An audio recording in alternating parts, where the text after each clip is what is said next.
Hello दोस्तों, कैसे हो आप सभी। मैं आप सभी की दोस्त अभिलाषा राजपूत स्वागत करती हूँ आप सभी का प्यारे यूट्यूब चैनल जड़ तक पर। तो आपका बहुत बहुत स्वागत है। अब तैयारी होगी चीज की। तो सुबह के बज चुके हैं 10। जैसा कि आप सभी को पता है कि सुबह 10 बजे हम यूपी पुलिस री एग्जाम कांस्टेबल के लिए तैयारी करते हैं। आप सभी को घटना चक्र के हम पीवाईक्यू की सीरीज करा रहे हैं। अगर आप मेरे चैनल पर नए हैं तो प्लीज चैनल को सब्सक्राइब कर लेना, बेल आइकन को प्रेस कर लेना और बने रहना हमारे यूट्यूब चैनल के साथ। तो चलिए, सुबह के बज चुके हैं 10। आप सभी को गुड मॉर्निंग, राधे राधे, जय श्री राम। जैसे कि आप लोगों को पता था कि हम 3-4 दिन से आपको लाइव क्लास करा रहे थे, लेकिन लाइव क्लास में बच्चा लोग हमारे साथ नहीं जुड़ता था। मतलब वो कम बच्चे थे जो हमारे साथ जुड़ते थे। तो हमने सोचा क्यों नहीं लाइव क्लास को छोड़कर आपको एक रिकॉर्डेड वीडियो में आपको कंटेंट करा दिया जाए। तो आज से क्या है, हमारी रिकॉर्डेड वीडियो होगी। तो ये रिकॉर्डेड वीडियो आपको 11 बजे तक मिल जाएगी, क्योंकि क्या है, कुछ काम था जिससे हमारा वीडियो 10 बजे अपलोड नहीं हो पाएगा, 11 बजे आपको मिल जाएगा। तो चलिए, आप सभी का बहुत बहुत स्वागत है। तो जैसा कि आप सभी को पता है कि जीके जीएस का आज जो हमारा टेस्ट नंबर है वो हमारा 10वें नंबर का टेस्ट पेपर है, यानी कि हम 9 प्रतिशत आपको करा चुके हैं जीके जीएस के। और ये जो हमारा परीक्षा तिथि है ये 28 तारीख पहला महीना 2019 को प्रथम पाली में जो हुआ था, वहीं आपके लिए हम पीवाई को लेके आए हैं। आज का जो पीवाई क्यू रहेगा वो हमारा 38 क्वेश्चन जो रहेंगे वो जीके जीएस के रहेंगे। तो ऐसे हम एक दिन जीके जीएस का करते हैं, एक दिन हम क्या है हिंदी का करते हैं। तो आज हमारा जो जीके जीएस का सेट नंबर है वो 10वें नंबर का है। चलिए, बाकी जानकारी मैं आपको बीच में देती रहूंगी। तो चलते हैं पहले क्वेश्चन की तरफ। अगर आप सभी तैयार हैं तो पहला क्वेश्चन आप सभी के सामने है। क्वेश्चन को ध्यानपूर्वक पढ़ना है और पढ़ने के बाद क्या आप सभी को अपने क्वेश्चन का आंसर भी लगाना है। तो पहला क्वेश्चन आप सभी के सामने है। क्वेश्चन को रीड कीजिएगा और करके इसका आंसर करने की कोशिश कीजिएगा। तो सामान्य ज्ञान का हमारा पोर्शन है। तो पहला क्वेश्चन आप सभी के सामने है कि वर्ष 2022 में एशियाई खेलों की मेजबानी किसके द्वारा की जाएगी। यानी कि 2022 में जब ये क्वेश्चन आया था तो ये 2022 का करंट अफेयर था। उसी प्रकार से क्या है, आपको पीवाईक्यू की लगा करके ये आपको पता चल जाएगा कि आपको कौन कौन से खेलों को तवज्जो देनी है जो आपके एग्जाम में क्वेश्चन बन सकते हैं। इसलिए पीवाईक्यू लगाने का सिर्फ आपको इतना ही बेनिफिट मिलेगा। तो जैसे कि 2022 में एशियाई खेलों की मेजबानी किसके द्वारा की गई थी, तो आप ऑप्शन में है ऑस्ट्रेलिया, चीन, सिंगापुर, मलेशिया।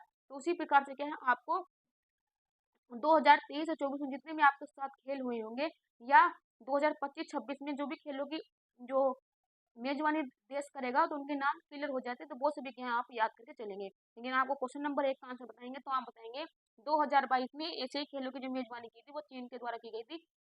ऑप्शन नंबर के भी हमारे क्वेश्चन का राइट आंसर हो जाएगा। अगर मैं आपसे पूछूं कि चीन की राजधानी क्या है, तो आप बताएंगे बीजिंग चीन की राजधानी है, और रेन में क्या है, चीन की मुद्रा है। तो ये सभी क्वेश्चन आप सभी को क्लियर होंगे। चलिए मूव ऑन करेंगे नेक्स्ट स्लाइड पर। अगला क्वेश्चन नंबर 2 आप सभी के सामने है। क्वेश्चन नंबर 2 है, भारत के chief of the army staff जिसको हम COAS का नाम बताइए, जिन्होंने 31 दिसंबर 2016 को पदभार संभाला था। देखिए 2020-21 में सवाल क्वेश्चन पूछा गया है, लेकिन करंट अफेयर आपसे पूछ रहा था 2016 का। तो आपसे ये भी नहीं है करंट अफेयर वो आपसे कब का पूछे, वो क्वेश्चन पे डिपेंड करता है कि वो आपसे 3 साल का या 4 साल का पुराना भी करंट अफेयर आपसे पूछ सकता है। तो आपको क्वेश्चन कहाँ से बताना है कि जो भारत के chief of army the staff थे का नाम बताना है, जिन्होंने 31 दिसंबर 2016 को क्या पदभार संभाला था। तो क्वेश्चन नंबर 2 का आप सभी राइट आंसर बताएंगे। ऑप्शन है general Bipin Rawat, general Shankar Roy Chowdhury, general Vikram Singh या जनरल विजय कुमार सिंह। तो क्वेश्चन नंबर 2 का जो हमारा राइट आंसर बन जाएगा, तो आप बताएंगे जनरल बिपिन रावत के द्वारा क्या है, जिनको chief of the army staff के नियुक्त किया गया था, और 31 दिसंबर 2016 को उन्होंने पदभार संभाला था। लेकिन वर्तमान ये हमारे बीच में नहीं है।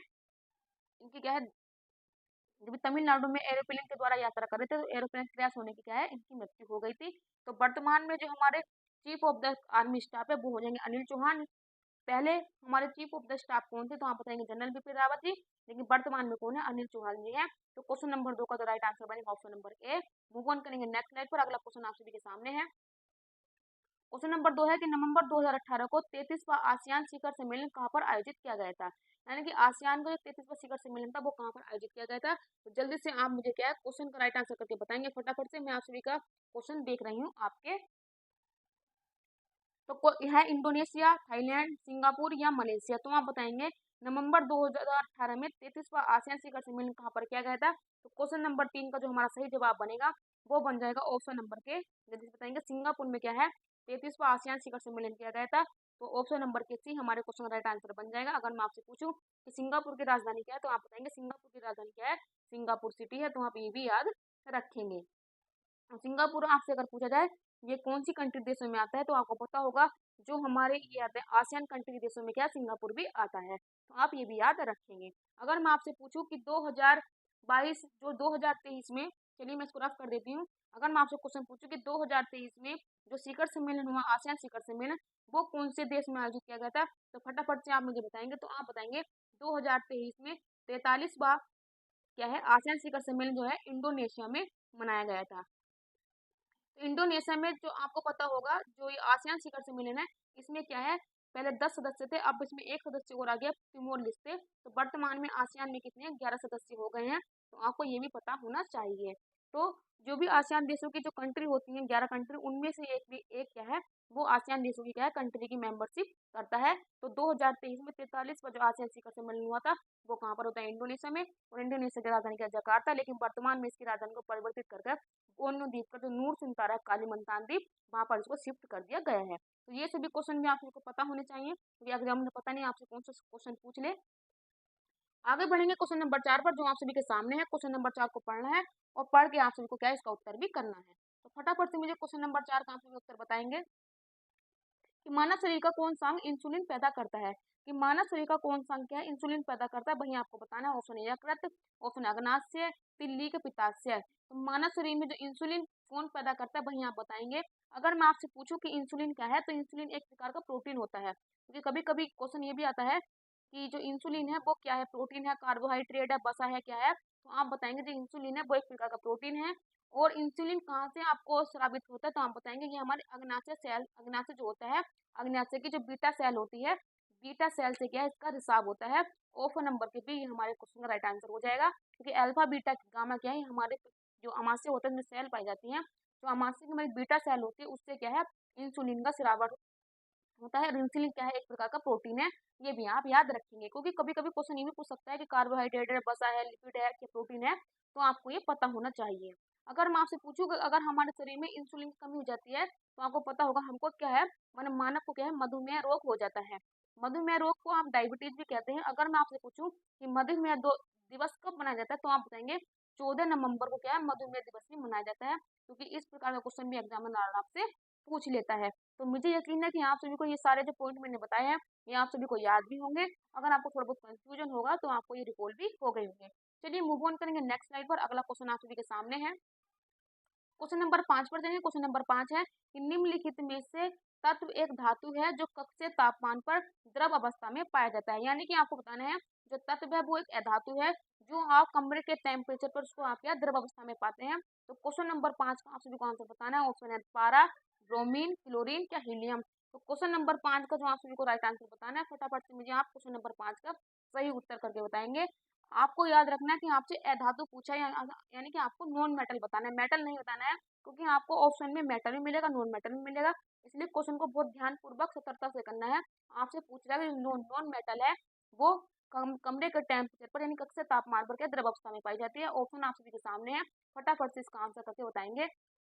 तो पारा क्या है, धातु है। क्लोरीन भी धातु है। हीलियम क्या है, ये धातु है ना अधातु, ये गैस है। लेकिन ब्रोमीन क्या हो जाएगा, ये अधातु है, जो कमरे के टेम्परेचर पर यह द्रव अवस्था में पाई जाती है। तो ऑप्शन नंबर के भी हमारे क्वेश्चन का राइट आंसर हो जाएगा। अगर मैं आपसे पूछूं कि ब्रोमीन का कलर कैसा होता है, तो ये कलरलेस नहीं होती है, लेकिन स्वाधीन होती है, लेकिन ये रेडिश ब्राउन कलर की होती है। तो कभी कभी एग्जाम में ये पूछ लेता है कि ब्रोमीन जो अधातु है, जो कमरे के टेम्परेचर पर द्रव अवस्था में पाई जाती है, यह इसका रंग कैसा होता है, तो आप बताएंगे रेडिश, जो रेडिश बाइन, रेड बाइन जो होता है ना, उसके तरह के इसका कलर भी होता है। तो आप ये भी याद रखेंगे।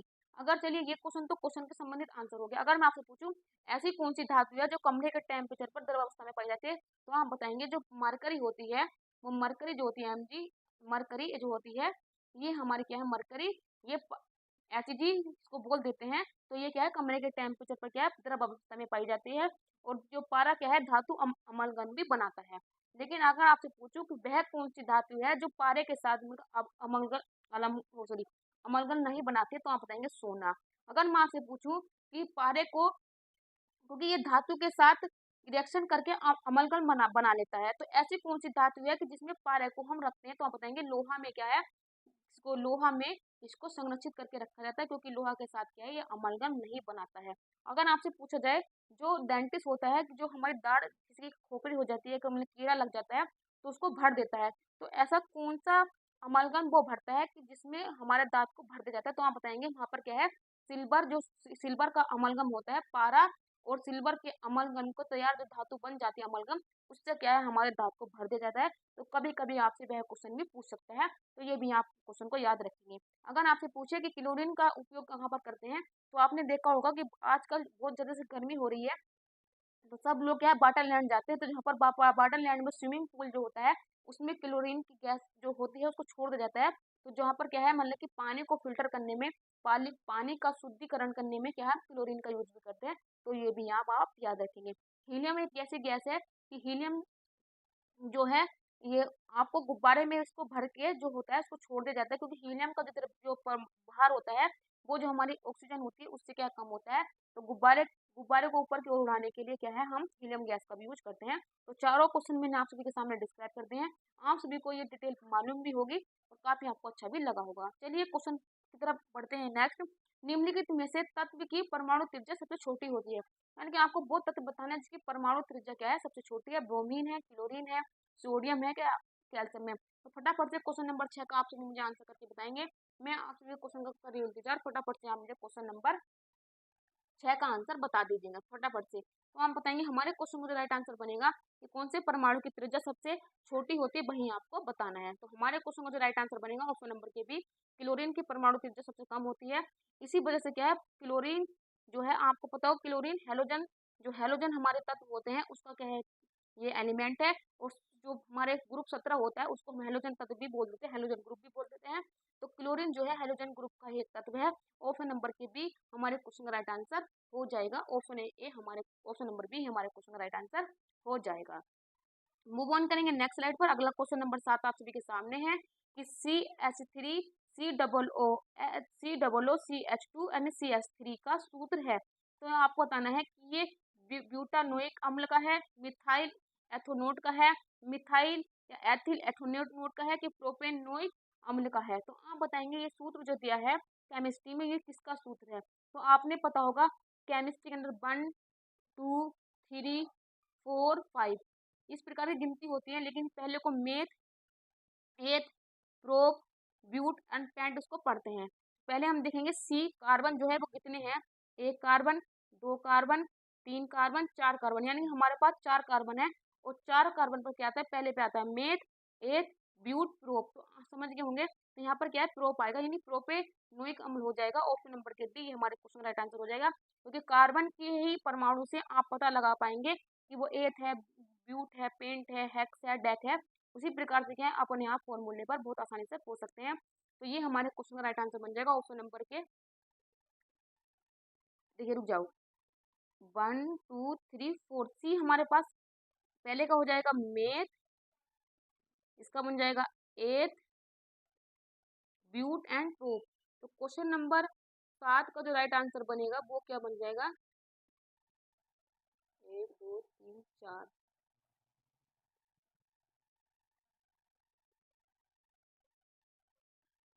कार्बन की हमारे पास चार वैलेंसी है। अच्छा सॉरी सॉरी सॉरी, कार्बन की चार वैलेंसी नहीं होंगी। देखिए हमारे पास क्या है कार्बोनिक अम्ल है, सॉरी ये क्वेश्चन गलत हो गया, पहले ध्यान दीजिए। तो CH3 CH2 CH3 ये क्या है COOH जो है ये हमारे पास क्या है, ये एक ग्रुप है। लेकिन सी हमारे पास कितने 1 2 3, तो मेथ एथ हो जाएगा। तो ऑप्शन नंबर के सी ही हमारे क्वेश्चन का राइट आंसर बनेगा। एथिल एथोनोट क्या है ये हमारे क्वेश्चन का राइट आंसर बन जाएगा। सॉरी थोड़ा मुझसे गलती हो गई थी, लेकिन गलती को मैंने सुधार लिया। ऑप्शन नंबर के सी हमारे क्वेश्चन का राइट आंसर बनेगा।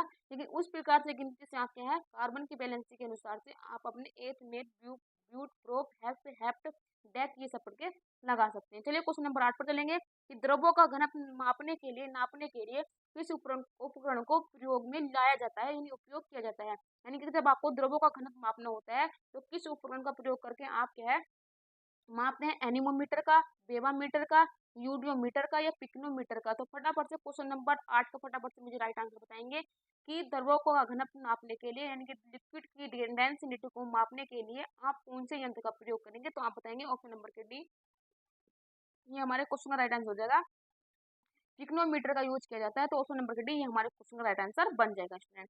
चलिए मूव ऑन करेंगे नेक्स्ट स्लाइड पर। अगला क्वेश्चन आप सभी के सामने क्वेश्चन नंबर 9 है कि केंद्रीय विश्वविद्यालय बाबा साहेब भीमराव अंबेडकर विश्वविद्यालय विद्या विहार किस शहर में स्थित है। क्वेश्चन है कि केंद्रीय विश्वविद्यालय बाबा साहेब भीमराव अंबेडकर विद्यालय विद्या विहार किस शहर में स्थित है? ऑप्शन है आगरा, कानपुर, बनारसी या लखनऊ। तो क्वेश्चन नंबर 9 का जो राइट आंसर हो जाएगा, फटाफट से आप मुझे कमेंट करके बताएंगे। तो आप बताएंगे लखनऊ नवाबों के शहर में यह विश्वविद्यालय अवस्थित है। तो क्वेश्चन का आंसर राइट आंसर हो जाएगा डी। आपको पता होगा वन डिस्ट्रिक्ट वन प्रोडक्ट में जरी जरदोजी और चिकनकारी के लिए लखनऊ बहुत ज्यादा से फेमस है। रूमी दरवाजा भी हमारे लिए बहुत फेमस है, क्योंकि जो हमारे उत्तर प्रदेश का जो राष्ट्रीय चिन्ह है उसमें जो दो मछलियों का चिन्ह लिया गया है, वो रूमी दरवाजे पर जो चिन्ह लिखा है वहां से हमने उठाया है। और वह मुस्लिम शासक शासक की प्रतीक को वहां पर दिखाता है। तो ऑप्शन नंबर के डी हमारे क्वेश्चन का राइट आंसर हो जाएगा, क्योंकि आपसे कभी कभी एग्जाम आप पूछ लेता है जो उत्तर प्रदेश का राष्ट्रीय चिन्ह है वो मछली है, वो हमने कहाँ से लिया है? तो आप बताएंगे वो हमने रूमी दरवाजे से लिया है। लेकिन रूमी दरवाजा कहाँ पर अवस्थित है? तो आप बताएंगे लखनऊ में अवस्थित है। तो ये क्वेश्चन भी हमारे लिए बहुत ही इंपॉर्टेंट है। चलिए मूव ऑन करेंगे नेक्स्ट स्लाइड पर। अगला क्वेश्चन फिर आप सभी के सामने है। क्वेश्चन नंबर 10 है कि उत्तर प्रदेश पुलिस का मुख्यालय कहाँ स्थित है? यानी कि आपको बताना है कि उत्तर प्रदेश पुलिस है उसका हेडक्वार्टर कहाँ पर है? बरेली में है, प्रयागराज में है, नोएडा में है या मेरठ में है? जल्दी से क्वेश्चन नंबर 10 का राइट आंसर बताएंगे। और आप सभी यूपी पुलिस की तैयारी कर रहे हैं तो ये क्वेश्चन तो आपसे गलत नहीं होना चाहिए। अगर आपसे गलत होता है तो यकीन मानिएगा, तो आप नौकरी का तो यकीन छोड़ ही दीजिए कि आपको नौकरी लगेगी। लेकिन अगर आपको यही नहीं पता होगा जिस डिपार्टमेंट की तैयारी हम कर रहे हैं उस डिपार्टमेंट का हेडक्वार्टर कहाँ पर है, तो ये तो हमको पता होना चाहिए। तो फटाफट से क्वेश्चन नंबर 10 का आप सभी राइट आंसर तो बताएंगे। तो आप बताएंगे उत्तर प्रदेश पुलिस का जो मुख्यालय वो कहाँ? प्रयागराज, जिसको हम क्या संगम नगरी बोल देते हैं। तो ऑप्शन नंबर के बी क्वेश्चन नंबर 10 का हमारा राइट आंसर बन जाएगा। मुझे उम्मीद है कि सभी बच्चों ने यहाँ पर राइट आंसर किया होगा। और अभी तक जितने भी क्वेश्चन आए होंगे आपको एक या दो क्वेश्चन में थोड़ा डाउट हुआ होगा, लेकिन अभी तक आपको क्या है 8 नंबर तो चल रहे होंगे, मुझे ऐसा यकीन है। तो ये हमारे क्वेश्चन का राइट आंसर हो जाएगा। लेकिन अगर मैं पूछूं कि जब यह पुलिस विभाग बना था तब इसका हेडक्वार्टर कहाँ था? प्रयागराज में था। लेकिन 7 जून 2019 को यह सिग्नेचर बिल्डिंग लखनऊ में स्थानांतरित कर दिया गया है। अगर आपसे पूछेगा कि वर्तमान में यह पुलिस का जो हेडक्वार्टर है वो 7 जून को 2019 को यह सिग्नेचर बिल्डिंग लखनऊ में स्थानांतरित हो गया है, आप ये भी याद रखेंगे। लेकिन जब यह स्टैब्लिश हुआ था, यानी जब इसकी स्थापना हुई थी तब यह प्रयागराज में था। लेकिन वर्तमान में ये लखनऊ की सिग्नेचर बिल्डिंग 7 जून 2019 को क्या है, इसको ट्रांसफर कर दिया गया है। तो ये क्वेश्चन भी आपसे एग्जामिनर पूछ सकता है, तो आप इस सभी चीजों के लिए भी तैयार रहेंगे। आगे की तरफ बढ़ेंगे। अगला क्वेश्चन है क्वेश्चन नंबर 11 आप सभी के सामने है कि उत्तराखंड किस वर्ष अस्तित्व में आया था? ये क्वेश्चन का आंसर मुझे आप बताएंगे। अगर आप मेरे साथ पिछली सीरीज में जुड़े हुए थे तो वहां पर भी उत्तराखंड राज्य से संबंधित मैंने सारे कॉन्सेप्ट आपको क्लियर किए थे। तो फिर से क्वेश्चन नंबर 11 आपको उत्तराखंड से संबंधित है कि उत्तराखंड राज्य किस वर्ष अस्तित्व में आया था? तो आप बताएंगे 2000 में, 1991 में, 2016 में, 2011 में। तो आप बताएंगे उत्तराखंड जो राज्य है वो 2000 में उत्तर प्रदेश से 13 राज्यों को अलग करके यह एक नए राज्य के रूप में हुआ था। तो 13 जो हमारे पहाड़ी राज्य थे उन सभी को हमने काट कर एक अलग राज्य की स्थापना की थी, उत्तराखंड, जिसको पहले उत्तरांचल के नाम से भी जाना जाता था। तो ये क्या है 9 नवंबर 2000 को क्या है एक अलग नए राज्य के रूप में हुआ था। तो ये हमारे क्वेश्चन का राइट आंसर बन जाएगा। और ये सभी क्वेश्चन आप सभी को आने चाहिए। और उत्तराखंड की क्या है 2 राजधानी है। अगर मैं आपसे पूछूं कि ग्रीष्म ऋतु में इसकी जो राजधानी बनती है वो गैरसैंण बनती है, चमोली जिले डिस्ट्रिक्ट के पास है। अगर मैं आपसे पूछूं देहरादून जो है इसकी शीतकालीन राजधानी है, तो वो भी आप याद रखेंगे। तो आप अगर आपसे पूछने लगे कि उत्तराखंड की किस राजधानी है, तो आप बताएंगे 2। ग्रीष्म राजधानी जो ग्रीष्म राजधानी होती है वो गैरसैंण होती है, चमोली जिले में आती है। अगर आपसे पूछेगा शीत ऋतु में कौन सी हो जाएगी, तो आप बताएंगे इसकी देहरादून। क्या धर्मशिला भी कभी कभी राजधानी हो जाती है, तो ये भी आप याद रखेंगे। मूव ऑन करेंगे नेक्स्ट स्लाइड पर। अगला क्वेश्चन आप सभी के सामने है। तो ये क्वेश्चन रिपीट हो गया, तो आप बताएंगे इसका राइट आंसर ए हो जाएगा 2000। अगला स्लाइड पर आप सभी को लेकर चलते हैं। क्वेश्चन नंबर 12 है। और मुझे लगता है कि जो क्वेश्चन ये क्वेश्चन नंबर 12 आप सभी के सामने आया है, तो ये क्वेश्चन तो आप सभी के लिए बहुत ही आसान होगा। बरसाना होली डैश के साथ खेली जाती है? जो बरसाने की होली होती है वो किसके साथ खेली जाती है? वहीं आपको बताना है टमाटर के साथ खेली जाती है, दूध के साथ खेली जाती है, पत्थर के साथ खेली जाती है, या डंडे के साथ खेली जाती है? इस क्वेश्चन को याद करने की ट्रिक भी मैंने आपको बताई थी, क्योंकि ये सब क्वेश्चन आपको पिछले टेस्ट सीरीज में मैंने बता दिए थे। क्योंकि जितने भी हम क्वेश्चन कर रहे हैं वो सब पीवाईक्यू के फॉर्म में कर रहे हैं। जो पीवाईक्यू के क्वेश्चन जो होते हैं ये हमेशा रिपीट होते रहते हैं। तो ये क्वेश्चन आपको पहले भी मिल चुका है। तो आप बताएंगे जो बरसाना की होली होती है वो किसके साथ खेलते हैं? तो आप बताएंगे दीदी बरसाने की होली क्या है, डंडे के साथ खेली जाती है। ऑप्शन नंबर के डी ये हमारे क्वेश्चन का राइट आंसर हो जाएगा। मैंने आपको बताया था डंडे बरसाना, आप इसको ऐसे याद कर लेंगे। तो ऑप्शन नंबर के डी ये हमारे क्वेश्चन का राइट आंसर बनेगा। उम्मीद है कि सभी बच्चों का राइट आंसर आया होगा और काफी अच्छे से आप अपने टेस्ट सीरीज को लेकर चल रहे होंगे। क्वेश्चन नंबर 13 आप सभी के सामने आ गया है। फटाफट से आप मुझे क्वेश्चन को करके बताएंगे, क्योंकि क्वेश्चन नंबर 13 बहुत ही इंपॉर्टेंट है और इस प्रकार के क्वेश्चन यूपी स्पेशल से संबंधित आपसे एग्जामिनर में एग्जाम पूछ लेता है। तो फटाफट से आप मुझको बताने वाले हैं। मैं आप सभी के क्वेश्चन का आंसर का वेट भी कर रही हूँ। तो आप बताएंगे कि उत्तर प्रदेश में आयोजित कांपिल्य मेला किस समुदाय से जुड़ा हुआ है? जैन धर्म से है, सिख धर्म से है, जैन धर्म ईसाई से है कि बौद्ध धर्म से है? आप बताएंगे जो कांपिल्य मेला है ये किस समुदाय से संबंधित है? तो आप बताएंगे ऑप्शन नंबर के, ये हमारे क्वेश्चन का राइट आंसर हो जाएगा।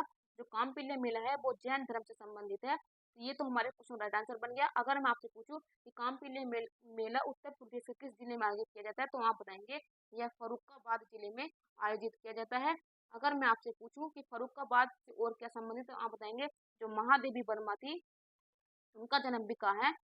फर्रुखाबाद जिले में ही हुआ था। तो ये क्वेश्चन भी क्या है, आप साथ साथ के याद रखेंगे। अगर मैं आपसे पूछूं कि कांपिल्य मेला कितने दिवस तक मनाया जाता है, तो आप बताएंगे ये 5 दिवसीय मेला है और ये जैन धर्म से संबंधित है और उत्तर प्रदेश के क्या है, फर्रुखाबाद जिले में आयोजित किया जाता है। तो ये 3-4 क्वेश्चन आप सभी को कांपिल्य मेले से संबंधित होने चाहिए। और ये कांपिल्य मेला जैन धर्म के लिए बहुत ही बड़ा और बहुत ही पवित्र मेला भी होता है, जो 5 दिवस के लिए आयोजित किया जाता है। तो क्वेश्चन नंबर 13 का आप सभी को राइट आंसर पता चल गया होगा। इसे संबंधित डिटेल आप सभी को याद होनी चाहिए। और महादेवी वर्मा को आधुनिक भारत की मीरा भी कहा जाता है, जिनका जन्म क्या फर्रुखाबाद जिले में हुआ था 1907 में। आप ये भी याद रखेंगे। मूव ऑन करेंगे नेक्स्ट स्लाइड पर। अगला क्वेश्चन फिर से आप सभी के सामने है। क्वेश्चन नंबर 14 को रीड करना है। रीड करने के बाद आप सभी को क्या है, इस क्वेश्चन का आंसर भी बताना है। मुझे उम्मीद है कि आप सभी क्वेश्चन को बहुत अच्छे से करके लेके चले होंगे और काफी आपको क्वेश्चन करने में मजा भी आ रहा होगा। चलिए क्वेश्चन नंबर 14 है कि डैश दिया है कि भारत में कथक के नृत्य की एक शास्त्रज्ञ है। यानी कि आपको बताना है जो कथक के नृत्य में निपुण है, मास्टर की डिग्री उन्होंने की हुई है। तो क्वेश्चन नंबर 14 का ऑप्शन आप सभी के सामने है। सोनल मान सिंह है, मल्लिका साराभाई है, पंडित बिरजू महाराज है, क्या उदय शंकर है? तो आप बताएंगे भारत में कथक के नृत्य के एक शास्त्रज्ञ कौन है? तो क्वेश्चन नंबर 14 के आप सबके सामने ऑप्शन है। फटाफट से मुझे आप कमेंट बॉक्स में क्वेश्चन नंबर 14 का राइट आंसर करके बताएंगे। तो फटाफट से आप अपने क्वेश्चन का राइट आंसर कर देंगे। तो आप बताएंगे कथक के जिनको महाराज या शास्त्रज्ञ कहा जाता है पंडित बिरजू महाराज। ऑप्शन नंबर के डी, सॉरी ऑप्शन नंबर के सी हमारे क्वेश्चन का राइट आंसर हो जाएगा। और आपको पता होगा पंडित बिरजू महाराज को क्या है, इसके लिए क्या है, आप बताएंगे भारत रत्न में इनको दिया गया है। ऑप्शन नंबर के सी हमारे क्वेश्चन राइट आंसर हो जाएगा। और हाल ही में क्या है, इनकी मृत्यु भी हो गई है। और इन्होंने क्या है, कथक क्या है, उत्तर भारत का, उत्तर प्रदेश का क्या शास्त्रीय नृत्य है। ये भी आप याद रखेंगे। तो ये क्वेश्चन भी हमारे लिए बहुत ही इंपॉर्टेंट है। नेक्स्ट क्वेश्चन पर चलेंगे। क्योंकि उत्तर भारत का एकमात्र राष्ट्र जो शास्त्रीय नृत्य है वो कथक ही है। और कथक में क्या है, कथाओं का वर्णन करते हुए नृत्य किया जाता है। और इसको जो है सबसे पहले जो शुरू किया था, उसका शुरू करने का श्रेय क्या है, पंडित बिरजू महाराज को ही जाता है। पंडित बिरजू महाराज क्या है, कथक के बहुत बड़े सम्राट थे। इनको क्या है, कथक का मतलब सम्राट भी कहा जाता है। तो आप ये भी चीज याद रखेंगे। अब आते हैं क्वेश्चन नंबर 15 की तरफ। स्क्रीन पर आपको क्वेश्चन नंबर 15 दिखाई दे रहा होगा। फटाफट से क्वेश्चन नंबर 15 को पढ़ना है। उसके बाद क्या आप इनको अपने क्वेश्चन का आंसर भी करना है। तो क्वेश्चन नंबर 15 पढ़िएगा कि निम्नलिखित में से कौन सा यूपी पुलिस विभाग की चयन प्रक्रिया के चरणों में से नहीं है। यानी कि आपको बताना है कि जब आप यूपी पुलिस विभाग के इसमें पार्ट मतलब आप भागीदारी कर रहे हैं, तो ऐसी कौन सी प्रक्रिया है जो उसके चरणों में नहीं आती है? ऑप्शन है आपके सामने, शारीरिक परीक्षण, शैक्षिक योग्यता, आयु पात्रता के भाषा परीक्षण। तो ऐसा कौन सा परीक्षण है जो यूपी पुलिस में संबंधित नहीं होता है? तो फटाफट से क्वेश्चन नंबर 15 का राइट आंसर कर बताएंगे। अगर ये क्वेश्चन का आंसर भी आप गलत देते हैं तो यकीन मानिएगा आप बिल्कुल भी अपने आप को फ्री समझ लीजिएगा कि आपका सिलेक्शन से आप बहुत दूर हैं। क्योंकि आपको यही नहीं पता होगा कि आप जो जिस विभाग का पेपर देने जा रहे हैं कौन कौन सी प्रक्रिया से आपको गुजरना पड़ेगा, कौन कौन सी प्रक्रिया नहीं होंगी। तो फटाफट से क्वेश्चन नंबर 15 का आप मुझे राइट आंसर करके बताएंगे। तो आप बताएंगे दीदी जो हमारे क्वेश्चन राइट आंसर बनेगा वो बनेगा भाषा परीक्षण। क्योंकि यूपी पुलिस की जो भर्ती प्रक्रिया होती है उसमें भाषा परीक्षण की योग्यता का परीक्षण नहीं होता है। तो ऑप्शन नंबर के डी हमारे क्वेश्चन का राइट आंसर बन जाएगा। ऑप्शन नंबर के D question number 15 right answer बन जाएगा। तो कुछ इस प्रकार का संबंधित क्वेश्चन में एग्जामिनर आपसे पूछ लेता है। ये क्वेश्चन पूछने का मतलब ये होता है कि जिस भी भर्ती से आप संबंधित जा रहे हैं, क्या आप उस भर्ती के बारे में कुछ जानते हैं, समझते हैं या नहीं। या खाली पीली में आपने मन में आया या दोस्त ने फॉर्म भर दिया तो आपने फॉर्म भर दिया। तो उसी आप बॉडी प्रेजेंस को, माइंड और बॉडी प्रेजेंस को देखने के लिए एग्जामिनर आपसे ये क्वेश्चन भी पूछ लेता है। चलिए मूव ऑन करेंगे नेक्स्ट स्लाइड पर। क्वेश्चन नंबर 16 आप सभी के सामने है। क्वेश्चन नंबर 16 को पढ़िएगा कि एक पौराणिक कथा के अनुसार किस देवता ने दस अश्वमेध घाट पर किए जाने वाला दशा अश्वमेध यज्ञ के दौरान 10 घोड़ों की बलि दी थी। यानी कि पौराणिक कथा के अनुसार कहा जाता है कि किस देवता ने दशाश्वमेध घाट पर किए जाने वाला दशाश्वमेध यज्ञ के दौरान 10 घोड़ों की बलि दी थी? भगवान विष्णु ने, भगवान ब्रह्मा ने, भगवान शिव ने, कि देवी काली ने? तो क्वेश्चन नंबर 16 का फटाफट से मुझे राइट आंसर कर बताएंगे। तो आप बताएंगे वो हो जाएगा ऑप्शन नंबर की भी, भगवान ब्रह्मा के द्वारा क्या है, जो 10 मेघ घाट है वहां पर इन्होंने 10 मेघ यज्ञ के दौरान 10 घोड़ों की बलि दी थी। ऑप्शन नंबर के बी ये हमारे क्वेश्चन का राइट आंसर बन जाएगा। मुझे लगता है कि ये क्वेश्चन आप सभी के लिए बहुत ही अच्छा होगा। ये कहा जाता है कि भगवान ब्रह्मा ने भगवान शिव के निर्वासन से वापस बुलाने के लिए किए गए 10 मेघ यज्ञ के दौरान क्या 10 घोड़ों की बलि दी थी। तो इस प्रकार ये पौराणिक कहानी कही जाती है। तो ऐसे भी क्वेश्चन हमारे एग्जाम में पूछ लिया जाता है, क्योंकि आपको पता होगा 10 मेघ अश्व घाट क्या है, ये वाराणसी में पड़ता है और वाराणसी को आपको पता होगा घाटों की नगरी भी कहा जाता है। तो इससे संबंधित भी क्वेश्चन हमारे एग्जाम में पूछ लिए जाते हैं। बढ़ेंगे अगले क्वेश्चन पर। अगला क्वेश्चन नंबर 17 आप सभी के सामने है। क्वेश्चन को पढ़िएगा कि भारत में बहादुरी का सर्वोच्च पुरस्कार निम्नलिखित में से कौन सा है? यानी कि आपको बताना है जो बहादुरी में सबसे ऊंचा, सबसे सम्मानित, सबसे प्रतिष्ठित पुरस्कार कौन सा है वो आपको बताना है। ऑप्शन है अशोक चक्र, परमवीर चक्र, कीर्ति चक्र या वीर चक्र। तो उत्तर प्रदेश में जो बहादुरी के लिए यानी ब्रेवरी के लिए सर्वोच्च पुरस्कार कौन सा दिया जाता है? तो ऑप्शन आप सभी के सामने है, फटाफट से मुझे क्वेश्चन का राइट आंसर बताएंगे। ऑप्शन है अशोक चक्र, परमवीर चक्र, कीर्ति चक्र या वीर चक्र। तो क्वेश्चन नंबर 17 का आप मुझे राइट आंसर करके बता देंगे। मैं आपसे क्वेश्चन का कर रही हूँ इंतजार, फटाफट से आप मुझे क्वेश्चन का आंसर अपनी कमेंट बॉक्स में जल्दी से करेंगे। तो आप बताएंगे ऑप्शन नंबर के बी परमवीर चक्र क्या है? बहादुरी के क्षेत्र में सबसे मिलने वाला सबसे सर्वोच्च पुरस्कार परमवीर चक्र हो जाएगा। ऑप्शन नंबर के बी हमारे क्वेश्चन का राइट आंसर बनेगा। यह है कि परमवीर चक्र सेना में मिलने वाला सबसे बड़ा वीरता पुरस्कार है। यह पुरस्कार उन बहादुर सैनिकों को प्रदान किया जाता है जो युद्ध काल में वीरता, बहादुरी जैसे साहसिक कार्य किए हों, उनको यह दिया जाता है। आती है बात अशोक चक्र की। तो अशोक चक्र क्या है? शांति के समय दिए जाने वाला सर्वोच्च पुरस्कार है। यानी कि अशोक चक्र शांति के क्षेत्र में दिए जाने वाला सर्वोच्च पुरस्कार है। और परमवीर चक्र वीरता के क्षेत्र में बहादुरी के क्षेत्र में दिए जाने वाला सबसे बड़ा पुरस्कार है। तो ये भी आप याद रखेंगे। आप बताएंगे यह पुरस्कार जो है राष्ट्रपति द्वारा सैनिक और असैनिकों को असाधारण वीरता, शूरता और बलिदान के लिए दिए जाते हैं। ये जो पुरस्कार है ये राष्ट्रपति के द्वारा सैनिक हो या असैनिक हो, असाधारण वीरता और उनके युद्ध काल में जो उनकी वीर गति हो जाती है और शहीद हो जाते हैं उन सभी को यह पुरस्कार दिया जाता है। तो ऑप्शन बी हमारे क्वेश्चन का राइट आंसर बन जाएगा। और आपसे यहाँ पर तो पूछा है बहादुरी के क्षेत्र में, तो आपने क्वेश्चन का राइट आंसर बता दिया परमवीर चक्र। अगली बार एग्जाम ये भी पूछ सकता है कि शांति काल में सैनिक असैनिक को उसके लिए दिए जाने वाला सबसे बड़ा पुरस्कार कौन सा बनेगा शांति के क्षेत्र में? तो आप बताएंगे अशोक चक्र क्या है, ये हमारे क्वेश्चन का आंसर बनेगा। लेकिन वर्तमान क्वेश्चन का जो राइट आंसर है ऑप्शन नंबर के बी ये हमारे क्वेश्चन का राइट आंसर है। सारे क्वेश्चन मैंने आप सभी के सामने क्लियर कर दिए हैं। जैसे भी क्वेश्चन एग्जाम में आपसे पूछेगा आप उसी प्रकार से क्या है बोर्ड पर छक्का मार दीजिएगा। चलिए क्वेश्चन नंबर 17 के 18 की तरफ चलते हैं कि माई पैसेज फ्रॉम इंडिया किसके द्वारा लिखी गई एक कविता है? यानी कि आपको बताना है जो माई पैसेज फ्रॉम इंडिया ये किताब है किसके द्वारा लिखी गई है वही आपको बताना है। ऑप्शन है मुल्क Raj Anand, Edward Morgan faster, Vidyadhar Suraj Prasad नयपोर या आप बताएंगे इस्माइल मर्चेंट के द्वारा ये लिखी गई है। तो क्वेश्चन नंबर 18 क्वेश्चन आप सभी के सामने, फटाफट से आप मुझे क्वेश्चन का राइट आंसर करके बता देंगे। तो आप बताएंगे क्वेश्चन नंबर 18 का राइट आंसर है वो बनेगा इस्माइल मर्चेंट के द्वारा माई पैसेज फ्रॉम इंडिया बुक लिखी गई है।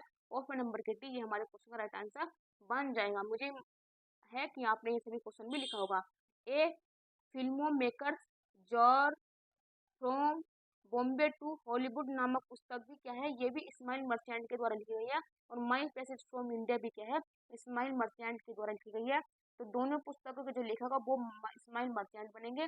और वर्तमान क्वेश्चन के हिसाब से भी क्या है ऑप्शन नंबर के डी इस्माइल मर्चेंट इस पुस्तक के लेखक है। तो ऑप्शन नंबर के डी हमारे क्वेश्चन का राइट आंसर बन जाएगा। मूव ऑन करेंगे नेक्स्ट स्लाइड पर। अगला क्वेश्चन फिर से आप सभी के सामने है। ये क्वेश्चन तो बहुत ही आसान है। अगर आप मेरे साथ एरोटेरा की टेस्ट सीरीज के साथ जुड़े थे वहां पर भी ये क्वेश्चन आया था। और जो हमारी शाम को 6 बजे क्लास चलती है यूथ कंपटीशन की, जो हम पीवाई के आपको टॉप 50 क्वेश्चन के दे रहे हैं, तो वहां पर भी क्या है आपको ये क्वेश्चन आ चुका है। क्वेश्चन आप सभी के सामने है। क्वेश्चन नंबर 19 है कि विश्व पर्यावरण दिवस किस दिवस किस दिन को मनाया जाता है वो आपको बताना है। 22 अप्रैल को मनाते हैं, 8 मई को बनाते हैं, 5 जून को बनाते हैं कि 11 जून को बनाते हैं। तो फटाफट से आप मुझे कमेंट बॉक्स में इसका आंसर करेंगे कि विश्व एनवायरमेंटल डे किस दिन को मनाया जाता है। फटाफट से क्वेश्चन नंबर 19 का आप मुझे राइट आंसर करके बताएंगे। तो आप बताएंगे जो हमारे क्वेश्चन का राइट आंसर बनेगा। 5 जून को क्या है, विश्व पर्यावरण दिवस मनाया जाता है। तो ऑप्शन नंबर के सी ये हमारे क्वेश्चन का राइट आंसर बन जाएगा। ऑप्शन आप सबके सामने है 22 अप्रैल। तो 22 अप्रैल को आपको पता होगा यहाँ पर आप अर्थ डे के रूप में बनाते हैं, इसको अर्थ डे के रूप में बनाते हैं। और आपको पता होगा कि 22 अप्रैल को ही हम क्या है, मातृ दिवस के रूप में भी मनाते हैं। नहीं, मातृ दिवस को क्या है, 8 मई को क्या है आप मातृ डे के दिवस में भी बनाते हैं, आप ये याद रखेंगे। और 22 अप्रैल को क्या है पृथ्वी दिवस के रूप में भी मनाया जाता है। तो ये हमारे क्वेश्चन का राइट आंसर देंगे। तो तीनों ऑप्शन में जो दिवस आते हैं वो सभी मैंने आपके सामने क्लियर कर दिए हैं और आप सभी को ये जानकर भी खुशी हुई होगी। और आपको जो क्वेश्चन का आंसर है 5 जून वो भी आपको मिल गया होगा। मूव ऑन करेंगे नेक्स्ट स्लाइड पर। अगला क्वेश्चन आप सभी के सामने है, क्वेश्चन नंबर 20 है। फटाफट से इसको पढ़िएगा। क्वेश्चन नंबर 20 है कि जेट इंजन का आविष्कार किन्होंने किया था। जो जेट इंजन था उसके आविष्कारक कौन थे, यानी कि उसके वैज्ञानिक कौन थे, वही आपको बताना है। ऑप्शन है Roger Bacon, sir Frank Whittle, या जेम्स वोट, या लुइस एडिसन वाटरमैन। तो जेट इंजन का जो बनाया था उसके आविष्कारक कौन थे। तो क्वेश्चन नंबर 20 का आप मुझे राइट आंसर बताएंगे। आप बताएंगे सर फ्रैंक व्हिटल के द्वारा क्या है जेट इंजन का आविष्कार भी किया गया था। ऑप्शन अगर आपके सामने हमारे जो क्वेश्चन का राइट आंसर बनेगा ऑप्शन नंबर के भी ये राइट आंसर हो जाएगा। अगर मैं आपसे पूछूं जो क्वेश्चन ऑप्शन डी में दिया गया है कि लुइस एडिसन वाटरमैन के द्वारा क्या है जो फाउंटेन पेन था उसका आविष्कार किया गया था, आप ये भी याद रखेंगे। और जेम्स बोट के द्वारा क्या है जो भाप इंजन का आविष्कार जेम्स बोट के द्वारा भी किया गया था। तो कुछ क्वेश्चन आप इस प्रकार से भी याद रख सकते हैं। तो क्वेश्चन नंबर 20 का आप सभी को आंसर पता भी चल गया होगा। आशा है कि आप सभी को यह क्वेश्चन भी याद होगा और जिन बच्चों को याद भी नहीं होगा तो उनको रिवाइज हो गया होगा। और जो मैंने आपको एक्स्ट्रा फैक्ट बताए हैं वो सभी को जानकर आपको खुशी भी हुई होगी और काफ़ी आपको अच्छा भी लग रहा होगा।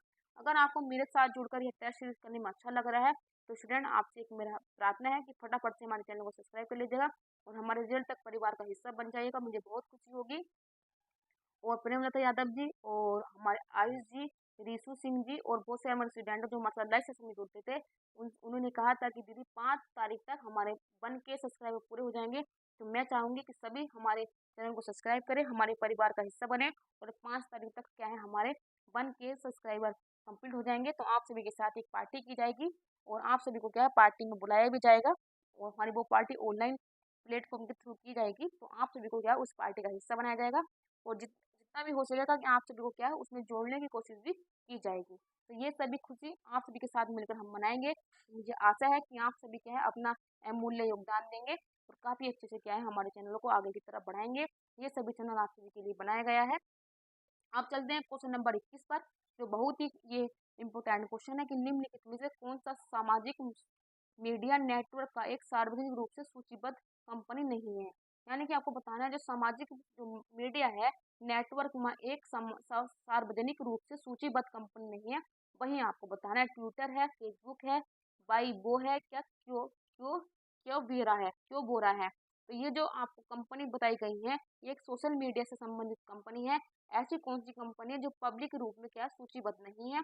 वहीं आपको क्वेश्चन नंबर 21 में जवाब देना है। तो आप बताएंगे जो ये हो जाएगी क्या वोरा जो कंपनी है ये सूचीबद्ध कंपनी नहीं है। ऑप्शन नंबर डी हमारे क्वेश्चन का राइट आंसर बन जाएगा। आपको पता होगा हाल ही में क्या है ट्विटर का जो है जिसको ट्विटर ने खरीदा है वो जे एलोन मस्क के द्वारा खरीदा गया है। जो पहले इसका नाम जहाँ पर वहाँ पर चिड़िया बनी हुई थी अब क्या वहाँ पर के चिड़िया नहीं है, उसके स्थान पर क्या है एक एक्स का निशान आ गया है। तो कभी कभी क्वेश्चन आपसे पूछ लेता है कि जो ट्विटर की चिड़िया थी उसके चिन्ह को हटा करके किसका लोगो आ गया है। तो एक्स का चिन्ह आ गया है जो एक्स अंग्रेजी के लेटर का है। तो वो भी याद रखेंगे। पहले क्या है था ट्विटर पे जो लोगो लगा हुआ था वहाँ पर क्या है चिड़िया का लोगो लगा हुआ था। वर्तमान में क्या है वहाँ पर चिड़िया नहीं है। तो ये क्वेश्चन भी आपसे पूछ सकता है। अगर ये भी पूछ सकता है कि ट्विटर वर्तमान में किसके पास है तो आप बताएंगे एलोन मस्क ने क्या है उस कंपनी का अपने आप में एडॉप्शन कर लिया है। तो ये भी क्वेश्चन आपसे एग्जामिनर पूछ सकता है। फेसबुक का पहले नाम का फेसबुक था लेकिन वर्तमान में इसका नाम मेटा हो गया है। और ये क्वेश्चन क्या आपको लेखपाल के एग्जाम में पूछा गया है। तो आपको पता होगा कि यूपी पुलिस में क्या है प्रीवियस पीवाईक्यू के रूप में किसी भी एग्जाम के क्वेश्चन उठाकर आपसे एग्जाम में पूछ सकता है। अगर पूछा जाएगा कि फेसबुक का वर्तमान नाम क्या है तो आप बताएंगे मेटा क्या है फेसबुक का वर्तमान नाम भी है। तो चलिए मूव ऑन करेंगे नेक्स्ट स्लाइड पर। अगला क्वेश्चन फिर आप सभी के सामने आ रहा है। क्वेश्चन नंबर 22 है कि किस भारतीय राज्य में सार्वधिक क्षेत्र में वन स्थित है। यानी कि भारत का वह कौन सा राज्य है जहां पर सार्वधिक क्षेत्रफल पर वन पाए जाते हैं। ऑप्शन है केरला, महाराष्ट्र, उत्तर प्रदेश के मध्य प्रदेश। तो क्वेश्चन नंबर 22 का सभी बच्चे मुझे कमेंट बॉक्स में आंसर करके बताएंगे कि भारत के कौन से क्षेत्रफल पर सर्वाधिक क्षेत्रफल पर वन पाए जाते हैं। तो आप बताएंगे मध्य प्रदेश पर सर्वाधिक क्षेत्रफल पर वन पाए जाते हैं। तो मध्य प्रदेश ऑप्शन नंबर के डी हमारे क्वेश्चन का राइट आंसर बन जाएगा। मध्य प्रदेश को क्या है, टाइगर स्टेट भी कहते हैं। आपको ये भी पता होगा मध्य प्रदेश को क्या है, नदियों का मायका भी कहा जाता है। आपको पता होगा मध्य प्रदेश को क्या है, सोया प्रदेश भी बोलते हैं। तो तीन प्रकार से क्या है मध्य प्रदेश को जाना जाता है। और मध्य प्रदेश को क्या है, भारत का दिल भी कहा जाता है। ये भी आप याद रखेंगे।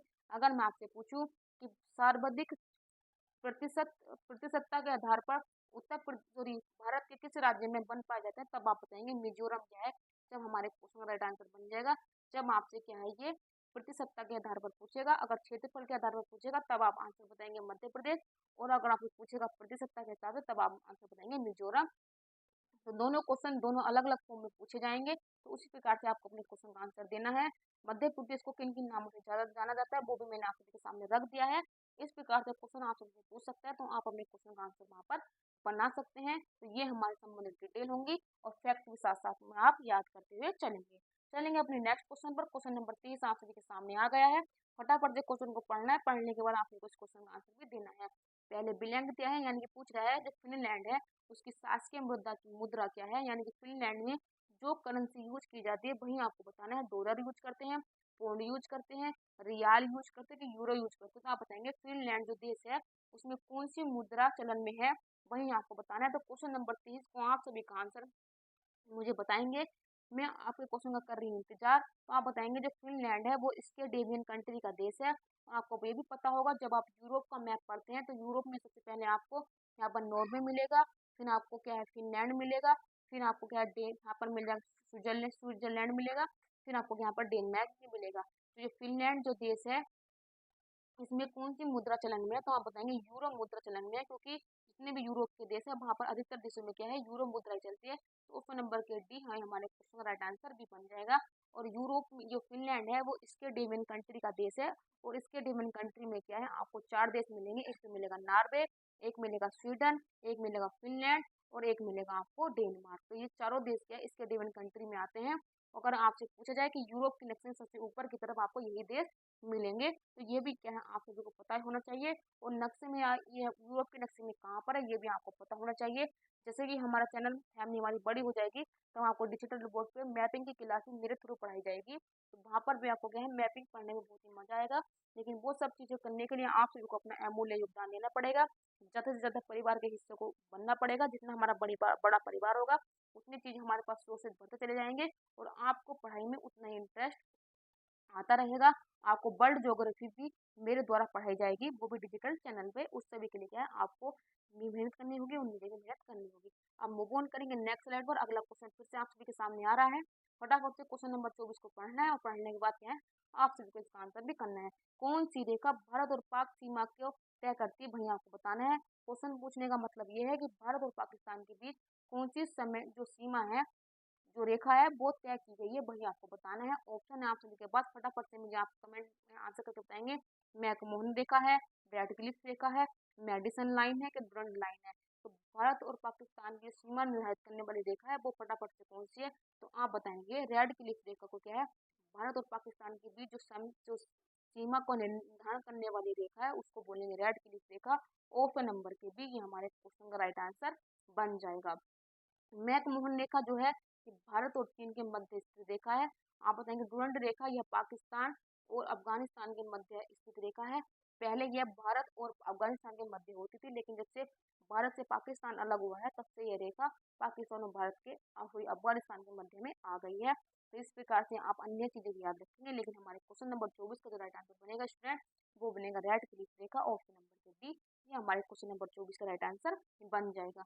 मूव ऑन करेंगे नेक्स्ट स्लाइड पर। अगला क्वेश्चन आप सभी के सामने क्वेश्चन नंबर 25 है कि प्योंगयांग किस देश की राजधानी है। आप बताएंगे मालदीव की है, मंगोलिया की है, मलेशिया की है, उत्तरी कोरिया की है। जल्दी से आप मुझे कमेंट बॉक्स में बताएंगे जो प्योंगयांग है वो किस देश की राजधानी है? तो फटाफट से मुझे कमेंट बॉक्स में बताएंगे। तो आप बताएंगे दीदी क्वेश्चन नंबर 25 का जो राइट आंसर बनेगा वो बनेगा हमारा ऑप्शन नंबर के डी, क्योंकि उत्तर कोरिया की जो राजधानी बनेगी वो बनेगी प्योंगचांग। अगर मैं आपसे पूछूं कि जो कोरिया कोरिया जो प्रायद्वीप है उस पर दो देश आते हैं, एक तो हो जाएगा उत्तरी कोरिया और वो हो जाएगा दक्षिणी कोरिया।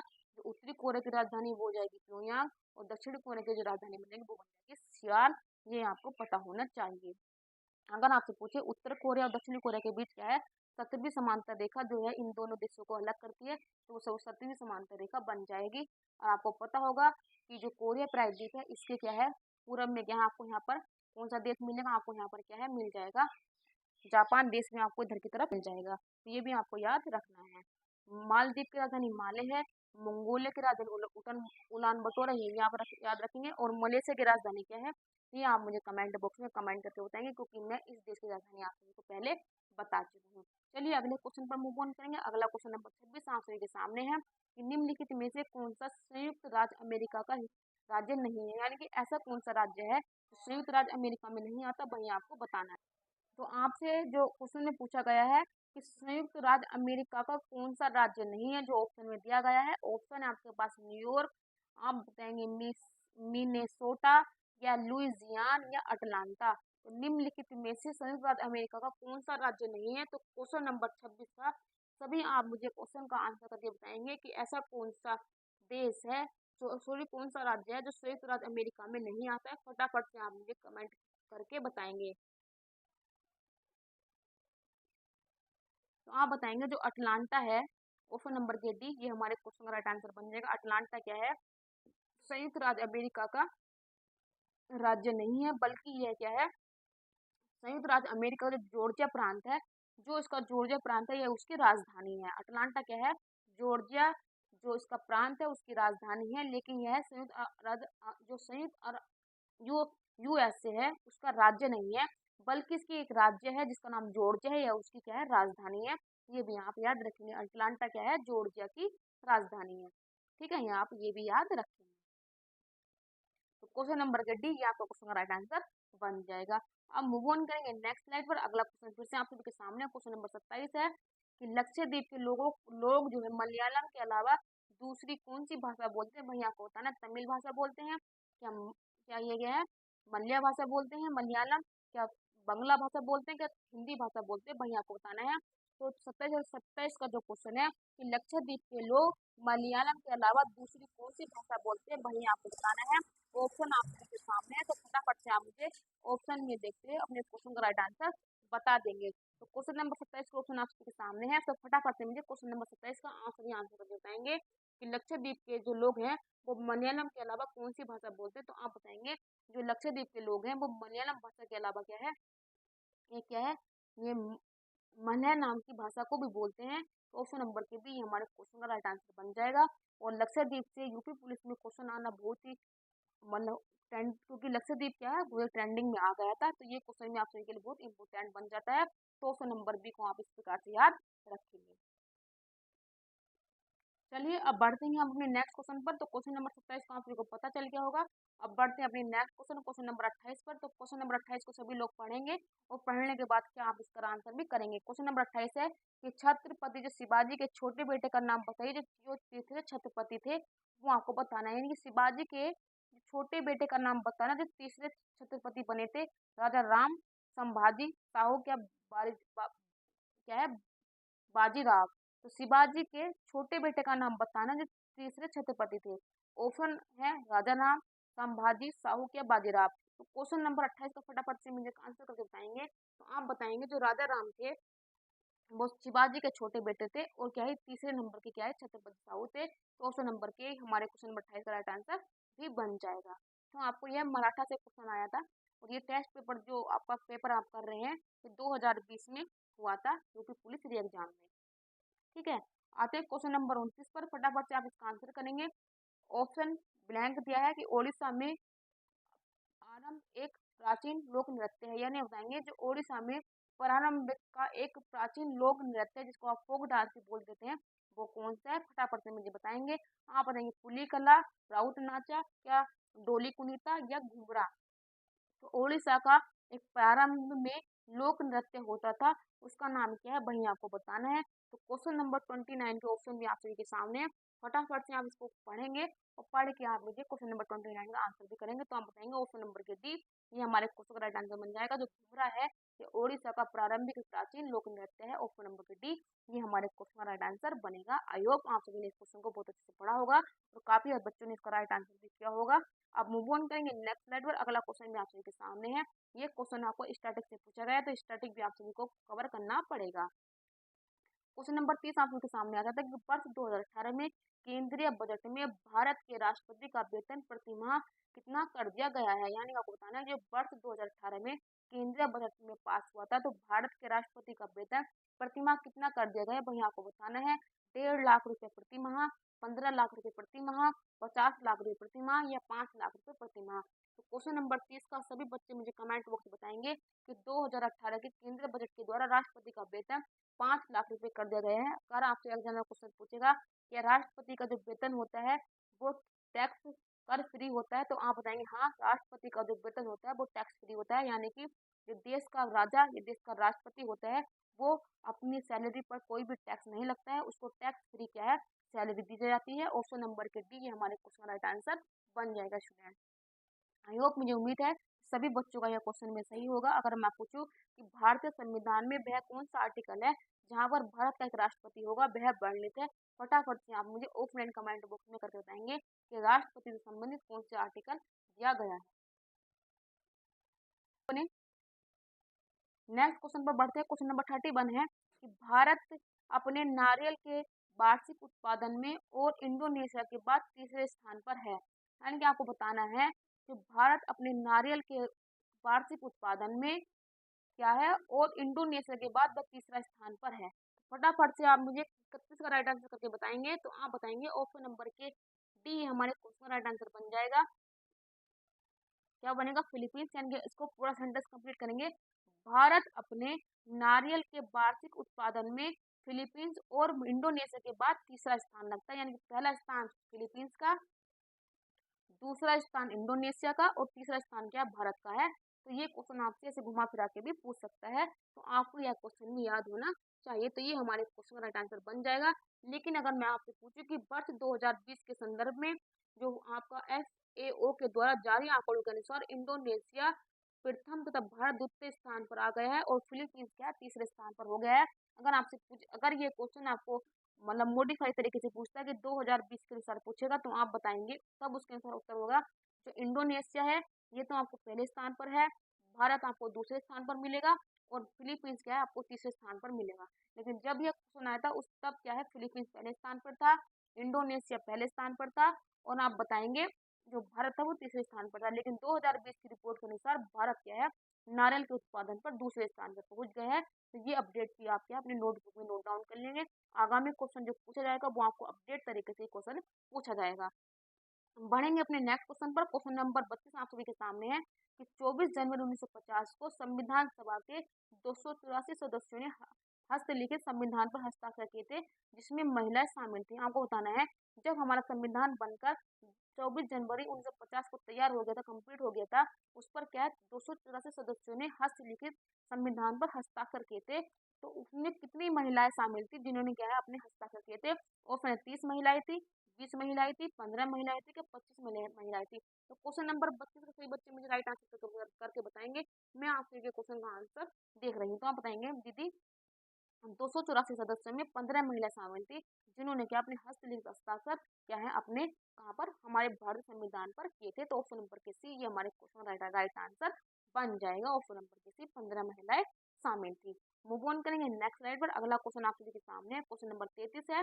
ये क्वेश्चन भी क्या यूपी स्पेशल से पूछा गया है कि काकोरी रेलखंड लूटपाट की जो कल्पना राम प्रसाद बिस्मिल ने और किसने की थी। यानी कि जो काकोरी जो ट्रेन थी जिसको लूटपाट की जो कल्पना है वो राम प्रसाद बिस्मिल और किसने की थी वही आपको बताना है। ऑप्शन है खुदीराम बोस, शिवराम जग राजगुरु, अशफाक उल्ला खान या यतीन्द्र नाथ दास। तो काकोरी ट्रेन को जो लूटा जाएगा मतलब राम प्रसाद बिस्मिल ने सोचा था और किसने सोचा था, वो कौन से शामिल थे इनके साथ। तो फटाफट से क्वेश्चन नंबर 33 का हम ये राइट आंसर से बताएंगे। तो आप बताएंगे अशफाक उल्ला खां के द्वारा और राम प्रसाद बिस्मिल के द्वारा क्या है यह कल्पना सोची गई थी। कि काकोरी ट्रेन जो है उसको हम लूटेंगे और उससे जो हमको धन प्राप्त होगा वो हम क्या है अपनी क्रांति को और भी मजबूत करने के लिए उसको यूज करेंगे। तो ऑप्शन नंबर सी ये हमारे क्वेश्चन का स्टूडेंट राइट आंसर बन जाएगा। और उम्मीद है कि आप सभी को यह क्वेश्चन का आंसर भी मालूम होगा और आपको पता होगा काकोरी ट्रेन कांड को क्या है, इसको नाम बदल कर काकोरी ट्रेन एक्शन इसका नाम कर दिया गया है। अगर मैं आपसे पूछूं कि काकोरी ट्रेन एक्शन की जो घटना हुई थी वो आप बताएंगे 9 अगस्त 1925 को की गई थी। तो ऑप्शन नंबर के सी ये हमारे क्वेश्चन नंबर 33 का राइट आंसर बन जाएगा। और संबंधित फैक्ट क्या है आप सभी याद रखेंगे। मूव ऑन करेंगे नेक्स्ट स्लाइड पर। अगला क्वेश्चन भी आप सभी के सामने है, फटाफट से इसको पढ़ना है, पढ़ने के बाद आपको इसका आंसर भी करना है। ऑप्शन है जो बंगुरु डैश में हाथ की छपाई का प्रसिद्ध केंद्र में से कौन सा, यानी कि बंगुरु क्या है, एक हाथ की छपाई है, यानी कि हाथ से छापने वाली कला है। यह एक यह किस राज्य से संबंधित है वही आपको बताना है। ऑप्शन जम्मू कश्मीर से, राजस्थान से, असम से या केरल से। जो बंगुरु एक प्रकार की हाथ की छपाई की कला है वह कौन से राज्य से संबंधित है वही आपको बताना है। तो क्वेश्चन नंबर 34 का जो हमारा राइट आंसर बनेगा वो बनेगा ऑप्शन नंबर के बी। क्या है ऑप्शन नंबर के भी राजस्थान में क्या है जो बंगुरु एक हाथ की छपाई कला है ये राजस्थान से संबंधित है। ऑप्शन नंबर के बी हमारे क्वेश्चन राइट आंसर बन जाएगा। अगर आपसे पूछा जाए फाड़ क्या है, ये भी राजस्थान से संबंधित एक चित्रकला होती है। कभी कभी आपसे पूछ जैसे कि पट चित्रकला उड़ीसा से संबंधित है, मधुबनी की जो पेंटिंग है वो आपको पता है बिहार से संबंधित है, और जो आपको जो फाड़ चित्रकला है वो कहाँ से संबंधित है, ये राजस्थान से संबंधित है। तो कभी कभी आपको सूची 1 को सूची 2 से मिलाने वाले क्वेश्चन में जो फाड़ जो चित्रकला है जो आपको बताएंगे जो जो पत्थर व शिलालेख पे जो चित्रकला बनाई जाती है तो यह राजस्थान से संबंधित है। ये भी आपसे कभी कभी एग्जाम में पूछी जाती है, तो बहुत ही फेमस क्वेश्चन है। अगर आपसे एग्जाम में ये क्वेश्चन पूछता है तो आप अपने क्वेश्चन का आंसर लगा कर आएंगे। और बंगुरु जो हाथ की छपाई कला है वो भी राजस्थान से संबंधित है। तो ऑप्शन नंबर के भी क्वेश्चन नंबर 34 का आंसर बनेगा। साथ साथ में आप इससे संबंधित फैक्ट भी क्या है अपनी नोटबुक में नोट डाउन करते हुए चलेंगे। अब आते हैं अगले क्वेश्चन पर। अगला क्वेश्चन आप सभी के सामने है, क्वेश्चन नंबर 35 है कि भारतीय रिजर्व बैंक द्वारा निर्धारित नवंबर 2018 में नगद आरक्षित अनुपात कितना प्रतिशत था, यानी कि जो हमारा आरबीआई है, आरबीआई ने निर्धारित किया था कि जो 2018 में नगद का जो हमारा कैश रिजर्व रेशियो रहेगा वो कितनी परसेंट पर रहेगा वो आपको बताना है कि यानी कि कैश रिजर्व रेशियो का परसेंटेज 2018 के अनुसार कितना रहेगा। क्वेश्चन नंबर 35 वो आप सभी से पूछ रहा है कि आरबीआई ने नवंबर 2018 को कैश रिजर्व रेशियो को कितने अनुपात में रिजर्व करने का घोषणा की थी। क्वेश्चन नंबर 35 का फटाफट से मुझे आप जवाब देंगे तो आप बताएंगे 4% कैश रिजर्व रेशियो आरबीआई के द्वारा निर्धारित किया गया था 4%।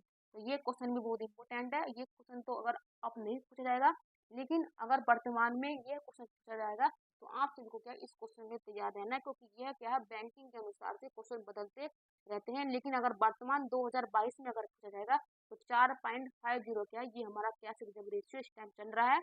अगर आपसे अपडेट पूछेगा 2022 में तो आप बताएंगे 4.5%, और 2018 के ही पूछ लेता है पीवाईक्यू में तो आप बताएंगे 4%।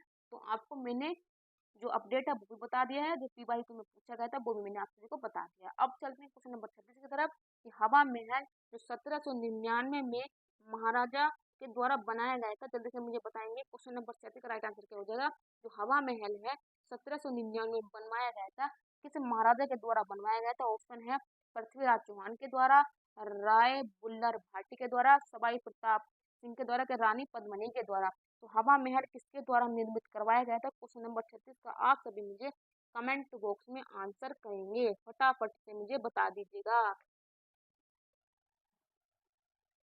तो आप बताएंगे क्वेश्चन नंबर 36 का जो राइट आंसर बनेगा वो बनेगा सवाई प्रताप जैसी। तो स्टूडेंट आपसे पूछा गया था कि 1799 में हवा महल किसी महाराजा के द्वारा बनाया गया था। तो हमारे क्वेश्चन का जो राइट आंसर बनेगा वो बनेगा ऑप्शन नंबर के सी, महाराजा प्रताप सिंह के द्वारा क्या है हवा महल को बनवाया गया था। एक क्वेश्चन एग्जाम में ये पूछा गया था कि हवा महल में कितनी खिड़कियां है, तो आप बताएंगे 953 खिड़कियां हवा महल में है। तो ये क्वेश्चन भी एग्जाम में पूछा जा चुका है, तो ये क्वेश्चन भी आप क्या अपनी नोटबुक में नोट डाउन कर लीजिएगा कि हवा महल में कितनी खिड़कियों की संख्या। तो आप बताएंगे 953 क्या है हवा महल में खिड़कियां, इसलिए क्या वहाँ पर हवा बहुत अच्छी लगती है, इसलिए क्या है उसको हवा महल की संज्ञा दी गई है। वहाँ पर 953 खिड़कियों का यूज किया गया है। यह 1799 में सवाई प्रताप सिंह के द्वारा यह बनवाया गया था। तो ऑप्शन नंबर के सी हमारे क्वेश्चन राइट आंसर हो जाएगा।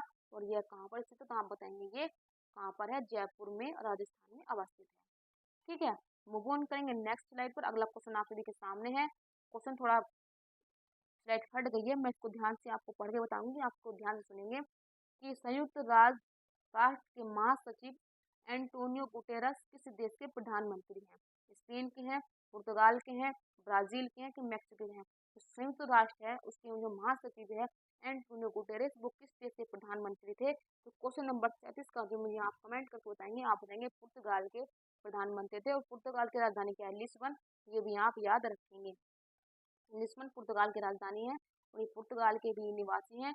तो ये भी आपसे पूछ सकता है। और वर्तमान में जो यूएनओ के महासचिव है, वो भी क्या है? एंटोनियो गुटेरेस है। और ये कहाँ के निवासी है? तो आपने पुर्तगाल के, और ये पुर्तगाल के प्रधानमंत्री थे। और पुर्तगाल की राजधानी क्या है? लिस्बन। ये भी आप याद रखेंगे। मूव ऑन करेंगे आज के लास्ट क्वेश्चन पर। लास्ट क्वेश्चन आप सभी के सामने है। लास्ट क्वेश्चन है कि उद्घाटन के बाद लखनऊ के इकाना क्रिकेट स्टेडियम में खेला खेला गया पहला अंतर्राष्ट्रीय मैच भारत और किसके बीच खेला गया था? जो T20 मैच था। यानी कि आपसे पूछ रहा है, जब उद्घाटन हुआ था इकाना क्रिकेट स्टेडियम का लखनऊ में, उसमें खेले जाने वाला पहला अंतर्राष्ट्रीय मैच भारत और किस देश के मध्य खेला गया था? जो खेला गया T20 मैच था। वेस्ट इंडीज के साथ खेला गया था, श्रीलंका के साथ खेला गया था, ऑस्ट्रेलिया के साथ खेला गया था, क्या इंग्लैंड के साथ खेला गया था? तो क्वेश्चन नंबर 38 का ऑप्शन में जो राइट आंसर बताएंगे, तो आप बताएंगे वेस्ट इंडीज के साथ खेला गया T20 मैच था। जब इकाना स्टेडियम का उद्घाटन हुआ था, तो T20 सीरीज में जो खेला गया मैच था, अंतर्राष्ट्रीय मैच, वो भारत और वेस्ट इंडीज के साथ खेला गया था। ऑप्शन नंबर के, ये हमारे क्वेश्चन का राइट आंसर भी बन जाएगा। मुझे उम्मीद है कि आप सभी ने यह क्वेश्चन बहुत अच्छे से किया होगा। लेकिन लखनऊ का जो वर्तमान इकाना स्टेडियम था, इसका नाम है अटल बिहारी स्टेडियम, इसका नाम कर दिया गया है। तो ये थी हमारी आज के क्वेश्चन, जो आप सभी के सामने मैंने 38 क्वेश्चन रखे हैं। आपने कितना अटेम्प्ट किया 38 में से, वो मुझे कमेंट करके बताएंगे। सुबह शाम के 6 बजे आप मुझसे जुड़ना ना भूले। वहाँ पर आपको यूथ कॉम्पिटिशन की टॉप 50 क्वेश्चन वहाँ पर कराए जाते हैं। फुली डेडिकेटेड जो हमारा सेशन है, वो यूपी पुलिस के लिए होता है, लेकिन आप अदर एग्जाम में इसका यूज कर सकते हैं। एक दो बार आप पहले क्लास से जुड़कर देखिएगा, और आपको मजा ना आए तब कहना। लेकिन अगर आपको मेरे द्वारा कराई गई क्लास काफ़ी अच्छी लगे, कंटेंट अच्छा लगा, और आप चाहते हैं कि आप PY को सभी रिवीजन कर लें, तो हमारे सुबह 7-10 बजे हमारे साथ जुड़ सकते हैं अपने प्यारे यूट्यूब चैनल रिजल्ट तक पर। तो ये थी आज की हमारी टेस्ट सीरीज नंबर के 10। मुझे उम्मीद है कि आप सभी को सेशन ये रिकॉर्डेड फॉर्म में मिलेगा, तो काफ़ी आपको अच्छा लगेगा। सेशन को शेयर कीजिएगा। अगर आपको अच्छा लगे तो प्लीज़ परिवार का हिस्सा बन जाइएगा। और मैं फिर से कहूँगी कि आयुष जी, प्रेमलता जी, और जो भी हमारे साथ स्टूडेंट जुड़ते थे, उन्होंने कहा था कि दीदी 5 तारीख तक आप बन के कंप्लीट हो जाएंगे। तो मुझे आशा है कि आप बन के कंप्लीट करा दीजिएगा। चलिए, सेशन को यहीं पर ऑफ करते हैं। मैं आप सभी की दोस्त अभिलाषा राजपूत बहुत बहुत स्वागत करती हूँ आपका रिजल्ट परिवार पर। आप सभी ने अपना विश्वास जताया और हमारे साथ जुड़े, हमारे परिवार का हिस्सा बने। आपका बहुत बहुत थैंक यू। इसी प्रकार से अपना प्यार, अपना साथ चैनल के साथ बनाए रखना। मिलते हैं आपसे नेक्स्ट सेशन में, शाम के सेशन में, इसी दोस्त जुनून के साथ। मैं यहाँ सभी की दोस्त अभिलाषा आपसे विदा लेती हूँ। यूँ ही बने रहिएगा। अपना और अपने माता पिता का ध्यान रखना है। अपनी सफलता की तरफ आपको बढ़ते रहना है। Thank you so much.